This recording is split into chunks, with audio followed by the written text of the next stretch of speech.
মতো অনেকবার নেড়ে চেড়ে দিয়েছি এবং আমার মাংস রান্না করতে আজকে রান্না করব মুরগির হাত পা গিলা কলিজা। এটা আমি সুন্দর করে ধুয়ে রেখেছি। আর এখানে হচ্ছে রান্না করার জন্য পেঁয়াজ আর রসুন কাঁচামরিচ কেটে নিয়েছি। এখন ধুয়ে নেব। লাল শাকটাকে খুব সুন্দর করে ধুয়ে নেব। রান্নার জন্য হচ্ছে কড়াই বসিয়ে দিয়েছি। কড়াইতে হচ্ছে আমি এখন পরিমাণ মতো পেঁয়াজ কুচি, পেঁয়াজটাকে আমি একটু ভাজা ভাজা করে নেব।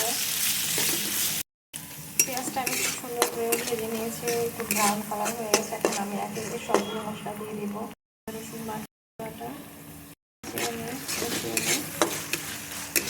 গুঁড়ো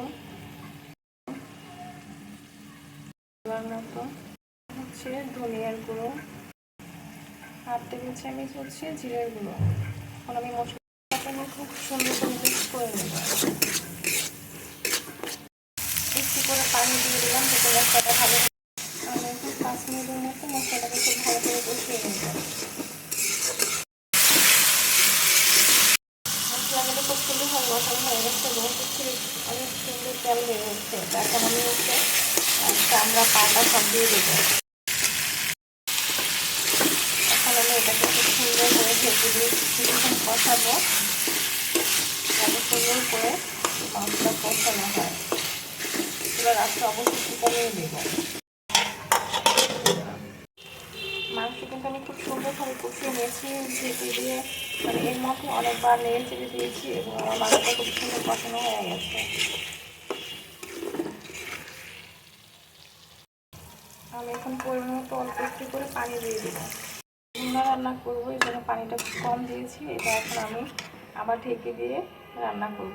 5 থেকে 7 মিনিটের জন্য এটাকে আমি ঢেকে দিলাম। মাংস রান্না করতে করতে কিন্তু আমার শাকটা রান্না হয়ে গেছে। এই শাকটা আপনাদের সাথে শেয়ার করতে পারলাম না, যাই হোক শাক আমার কিন্তু রান্না কমপ্লিট। আমার মাংস কিন্তু অলমোস্ট হয়ে গেছে। নামানোর আগে একটু গরম মশলা গুঁড়োটা দিয়ে একটু নাড়াচাড়া করে যেমন হচ্ছে 2 মিনিট পরে হচ্ছে নামিয়ে ফেলবো। তরকারি হয়ে গেছে, এখন আমি নামিয়ে ফেলবো কারণ কোথাও তেল বসে গেছে। আর যদি ভুনা একদম শুকিয়ে গেছে, থেকে বেশি শুকানো ভালো লাগবে না। আজকের রান্না শেষ। সব থেকে মজার বিষয় হচ্ছে আমি কিন্তু মুরগির হাত পা গিলা খুঁজে কিছুই খাই না, তারপর রান্না করতে হয়। যাই হোক আজকে রান্না করলাম হচ্ছে মুরগির হাত শাক ভাজি।